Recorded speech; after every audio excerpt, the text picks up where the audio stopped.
This is not a medical, financial, or legal advice whatsoever. Content provided in this video should be used for entertainment, educational, and informational purposes. Hello everyone, my name is Mark and welcome back to I'm Possible channel. This is a snippet, a short clip of a longer video that I posted recently on I'm Possible channel. And if you'd like to watch a full video, please feel free to find the link in the description. I strongly recommend you watch my video, but in addition to that, I really think you will love the original content that I used in order to make the research and use it in my video, so definitely check them out. Most importantly, I want to let you know that this is not a medical advice. No individual method or strategy discussed in this or other videos will not prevent, cure, or treat addiction.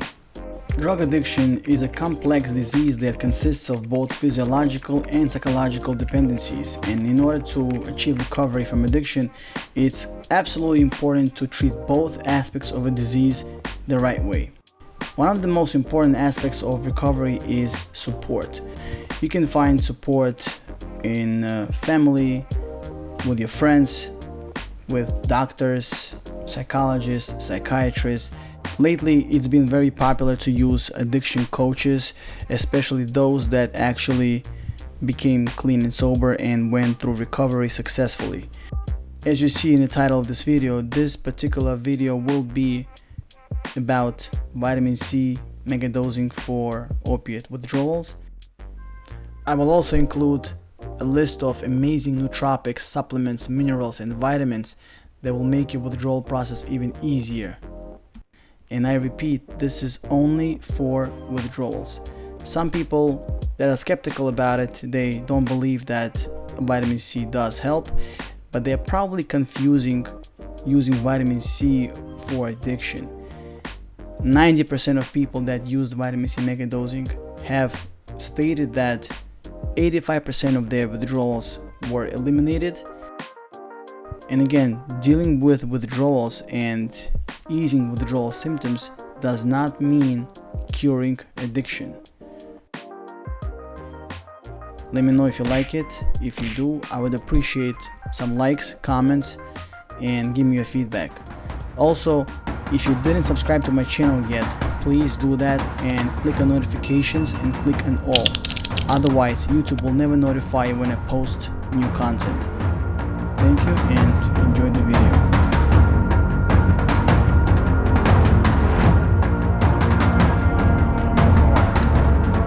At first, it wasn't really known how vitamin C works, but then they kind of came up with the conclusion that vitamin C in larger doses, it mimics morphine somehow, and it occupies your opiate receptors. So how much vitamin C should you take and how do you take it? The best way to do it is, that's just my opinion, the best way to do it, especially if you have never taken vitamin C in large amounts, is to slowly get your body acclimated to vitamin C. In other words, 2 or 3 or 4 days before you decide to get off your drug of choice, whether it's heroin or oxycodone or even suboxone, 3 or 4 or 5, the more days the better, obviously. Start taking vitamin C in increasing amounts. In other words, today you might want to take 5 grams, tomorrow you might want to take 6 grams, then 7, then 8. Try to get to at least 10 grams per day before you actually get onto megadosing. And a lot of people are skeptical about this whole megadosing thing, like, why would I take so much vitamin C? Why would I take so many grams of vitamin C? And it's so paradoxical that people are paranoid to take 10 or 20 or 30 grams of vitamin C, but they have no issues taking 200 milligrams of oxycodone or 2 grams of heroin, which is you will unfortunately not absorb majority of your vitamin C that you're gonna ingest. So that's why you gotta take a lot more than daily recommended dose. So once you kind of get to your quit date, start taking vitamin C in 5 to 6 grams increments. Or if you're not feeling okay after about an hour, by all means take a little bit more. And take more. Again, do not be afraid of taking vitamin C. Some people are saying that vitamin C will burn your stomach, is gonna cause ulcer, or is gonna cause diarrhea, whatnot.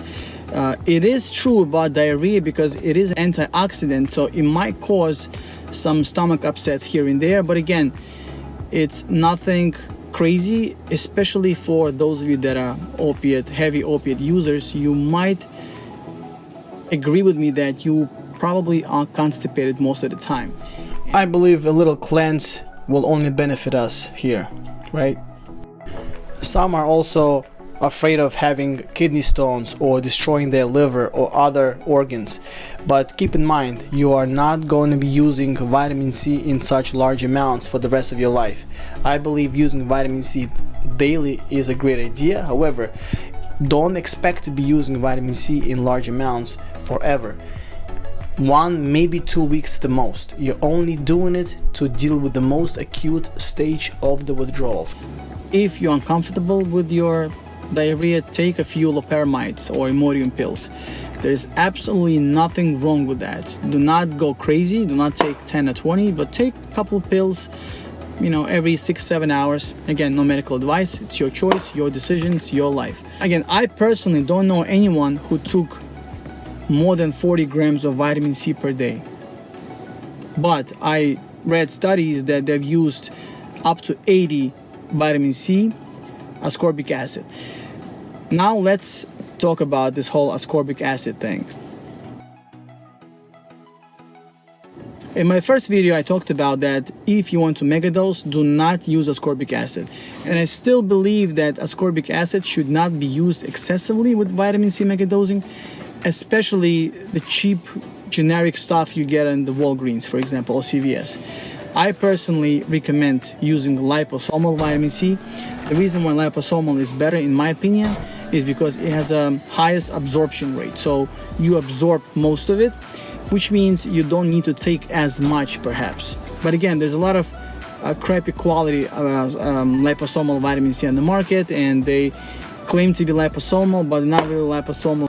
I try not to save money on vitamin C, especially with this COVID stuff that's going on. I easily take 4 to 5 grams per day, sometimes more when I feel like I'm under the weather or I feel like I have inflammation. I wanted to really modify this whole liposomal thing because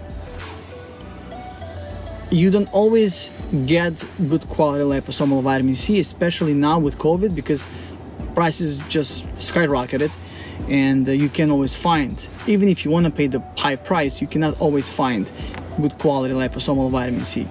In my opinion, your best option would be to use combination of different vitamin C types. So in other words, you might want to, let's say you take in 20 grams of vitamin C per day, right, for detox, for withdrawal remedy. I would use 5 grams of ascorbic acid, 5 grams of sodium ascorbate, which is another great alternative to ascorbic acid, and also use liposomal, 10 grams, whatever.